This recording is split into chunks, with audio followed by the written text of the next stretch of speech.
This is an instruction video on how to upload invoices and dockets that are in relation to office expenses. We're going to put them into the Xero accounting program for the attention of our bookkeeper, Vanessa. So there's a couple of ways we receive invoices, most commonly through email. Here's an example of one here, which is an expense which is paid for by the office. So when we have flyers distributed through company, Gold Coast Leaflet Distributors, they'll send us an invoice, which we click on the attachment to have a look, and we have to download it to save it into our file. So here's their bill here. They only give us a couple of days to pay it. This one is actually showing as overdue, but I only received it yesterday. So we're going to download the invoice, and then we will move it from our downloads folder into a folder on the computer in shared drives, admin, accounts. This is the current year, 2023. I actually have this one sitting here ready in this folder here, ready to be input, and then we'll file it away into the February folder. I'll leave them here just to make sure that I'm aware they haven't actually been processed yet, so I don't miss them. So the next thing to do is to locate Xero on the computer. So we open a new tab on Google, on computer.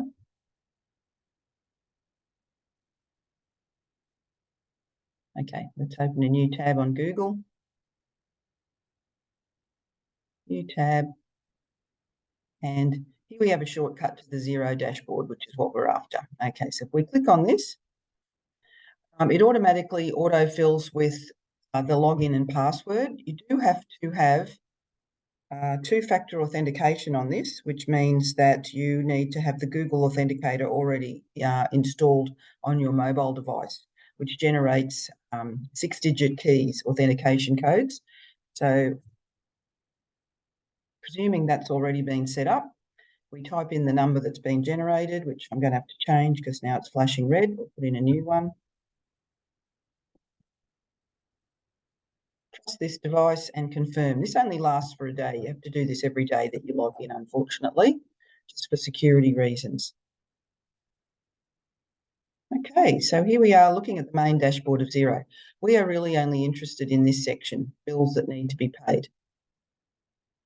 And there's a very handy search feature up here, which I do use a lot. If you're trying to find a similar bill that's been paid before, you can always search for it in there, which is helpful. So I'm going to actually open a second tab so that I've got the ability to search while I'm filing things without having to jump backwards and forwards. So if we right-click on Dashboard, open link in New tab, and now I've got two tabs open for Xero. So say, for instance, I found my invoice for Gold Coast Leaflets in my emails, and I thought, okay, how do I file that one? You can search using the search function. We type in even the word leaflet and enter. It will show us the actual contact details that have been input into the system there, which Vanessa does that for the particular company. And here are previous invoices which have been put through. So if we wanted to have a look to see how I loaded into the computer, you can just click on one of these. It will open up last entry. Last time I put one in was in November, apparently. You can see the kind of description that I've used there. How many, obviously the quantity, what account code it all should fall under, things like that. You can also see here where I have attached the previous invoice. So if you wanted to have a look at the attachment, you can just click on that and then open up the PDF attachment. And you can see that looks very similar to the invoice we already have. I'm going to close that. So this is a handy way of cross-checking things when you're first using it, just to see how they've been dealt with previously. So we're going to go back to the original tab we had open. And now this is a new bill. So we click on New Bill, which will open it up on this little filing screen here. Now, when it's from the invoice is from a specific creditor, like this one is, it's Gold Coast Leaflets, we can just type in the word leaflets and it will search. There we have it. Click on the correct one. Now it defaults to entering the date of the day, the current date. So this invoice was actually earlier than that. I'm going to open it up and have a look. The invoice is actually dated the 9th of February, but they were very late sending it through, and they give us 3 days to pay. The payment terms are 3 days. So I will follow their date, but yes, normally they are more prompt and we get it the day after they've issued it. So back to Xero. So we can adjust the date of receipt here by clicking on our little calendar option. And the due date, well, they have 3-day terms, so 3 days comes on Sunday. I usually enter it as Monday. Now the reference, that is the invoice number that appears. Their invoice number is 5851. So we'll type that in there, and then we're going to attach that actual PDF. So we click on our little attachment icon there, upload a file. We're just going to look for it in our shared drives, admin, accounts. The year is 2023, and it's here in my pendings folder. This is it here. I've renamed it from this default account name that GC Leaflet sends it through as, because it doesn't make a great deal of sense in our system. So we just want to rename them so that it's obvious to us when we're looking for things which invoice it is. So we can just double click on that. It will upload. We just need to type our description. So this invoice was for some 2,000 flyers. We had 2 different properties, one on the front, one on the back. And they were distributed around the Elanora area. So I'm just going to briefly put that in. So we've got we're just listed flyers for 16/5 GN Drummond Waters, and there was 1,000 of them. It's Lorraine's listing, so we pop Lorraine's name in there. And in this instance, the agency is going to bear the cost of having those distributed. If the owner was going to pay for them, I usually put in their seller to reimburse. In this case, we are actually covering the cost of those distribution. So I'll just put in their LFR to pay. There was 1,000 of them. The per brochure cost is 4 cents. So defaults to the account code that was set up in the system. Job description, we've got a little drop-down box here. The majority of our things we will select traditional. That just means it is a specific expense relating to the agency in general. If it was, as you can see here, we have different people's names. If it was something only relating to Anita or Lorraine, you could choose that. Is this really an office expense? So we're going to select traditional, where it's put in the $40, which is a share of that. And then the other flyers, going to copy that for the sake of a bit less typing. They were just sold flyers for 24 Seabrook Street.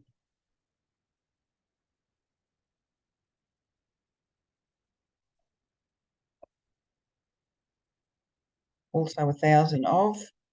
I believe we're also paying for those ones as well. So similarly, $1,000, 1,000 brochures, 4 cents each, traditional expense.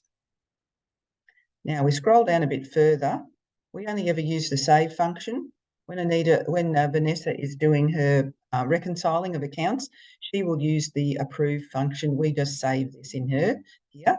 And then when Vanessa is doing her bookkeeping, she can see that. Now that shoots us back to this main menu here, which gives us a list of all the invoices that have been input lately. Now they have been divided up into a few different categories. This is the draft category, meaning they've been uploaded most likely by myself, and they have either not been paid or they're not reconciled yet. We've got a couple of different headings there. We've got awaiting payment. If you wanted to look for something historical, you could go into the paid section and you can sort by the date it was paid, the date it was input, how much it was, etc., or by the name of the creditor. So that's how we do an invoice that's come in on email, which has to be paid. So the other type we have are expenses that have been paid already, either because Lorraine or Anita has actually gone out and bought it directly on their credit card, which means the funds have come automatically out of the general account, and we just need to notify Vanessa what the expense was for, so that when she's doing all her reconciliations, she can see what the expense was related to. Now that I've processed that one, I'm going to move it into the February folder. That means it's done.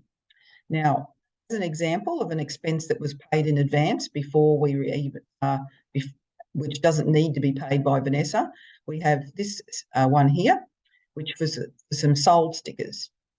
So Lorraine went directly to the company, Graffiti Stickers, asked them to provide her with some sold stickers, which they did, and she has paid them straight up front because she deals with them a lot, and occasionally. So they have then sent us an invoice just for our records. We still need to put that in because Vanessa needs to know when she sees a $55 expense come out of the general account what that was for. So we go back to Xero. Now, anything that's paid for on credit card that doesn't need to be paid mostly goes in as a debit purchase. That's just almost like a different name for miscellaneous. I think there is a Graffiti Stickers, yes. Because there is already a creditor for Graffiti Stickers, I'm going to actually use their name, but I will make a note that this has been paid. So the invoice was from the 13th. So we select that date. It was also paid on the 13th. So I'm going to put it in on the same date. That was the date the invoice was issued and it was paid on that day. So their reference number, 15917. I'm going to put paid in the reference just to make it very obvious to Vanessa that she doesn't need to go and pay them again. So we're now going to upload that invoice, which is in the same spot there. In the description, we'll just briefly say, how many did Lorraine get? Stock sold. Okay, so she only got one sticker. Doesn't sound right, but anyway. We'll just put sold, stickers, Lorraine collected and paid. So one at $55. It's actually more like signage. So I'm going to change that to signage. So we can put signage in there, signage for sale. And because it was something that's going to be used for the office, that will be classed as a traditional expense. So then we're just going to click the save button. So that's more of a records keeping one. And then we can file that invoice.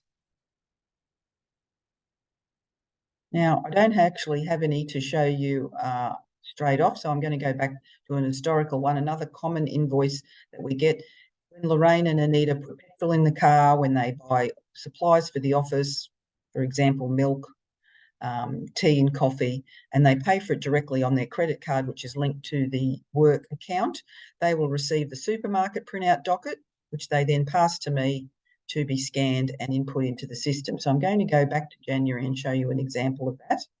So here we have all of the invoices that were put through in January.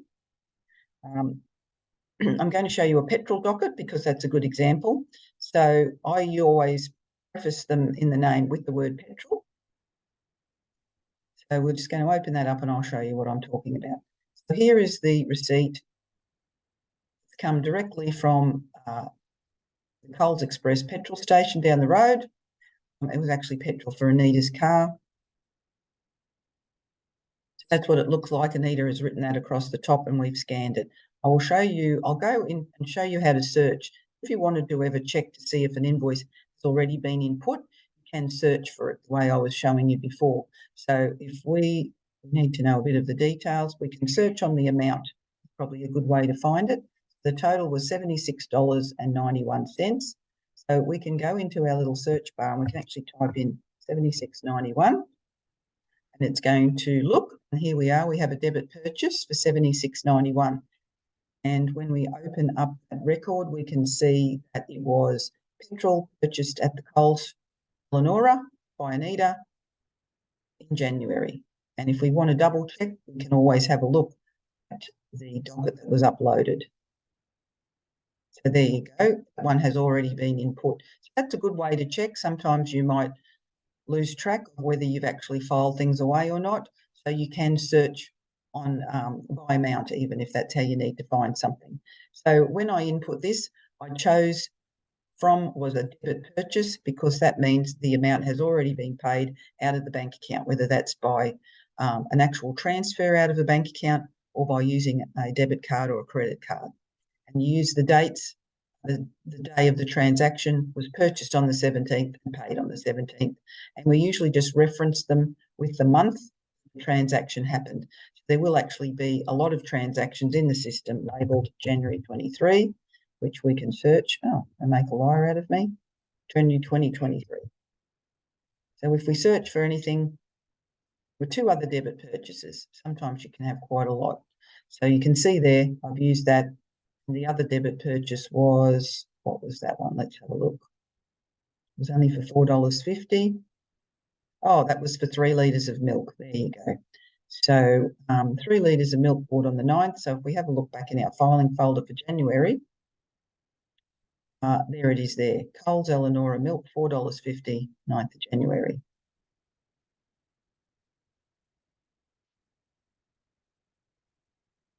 So we do receive quite a lot of invoices by email, usually around the end of the month. We get all the subscriptions come in that are due for a lot of the programs we use. For example, RP Data, realestate.com.au, Domain, they all send their invoices in around about the 1st of the month.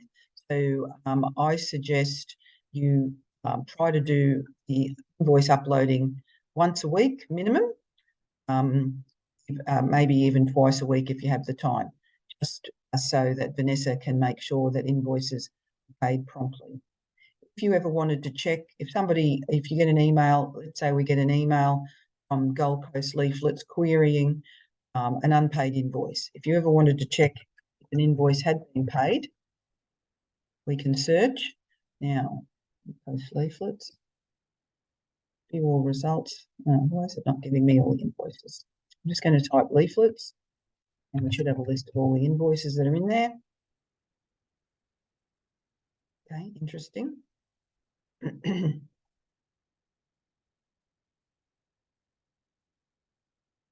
Is it not showing me all of them? There we are. That's what I'm looking for. So now we have a list of all past ones. So if we wanted to, if they were querying, oh, you haven't paid the invoice we sent you in November, if we go to that in our system, scroll down to the bottom here, and there is a history and notes field. And you can click on this here, show the history of 6 entries. And it actually says there, payment made on the 12th of December. Bill has been paid. But you can see here the record of, here's me uploading it. Vanessa's approved it and then she's paid it on the 9th of December, or ultimately the 12th apparently. Yes, so then you could email them back and say, our records show that we transferred you the funds on the 12th of December. So it's fairly easy to work your way around. And we don't do anything else really except uploading invoices. If a creditor needed editing, for instance, because they've changed their bank account details or something like that, you would have to forward that request on to Vanessa, the bookkeeper. She has access to actually edit things like bank account details that are stored in the system. So that is how you upload an invoice.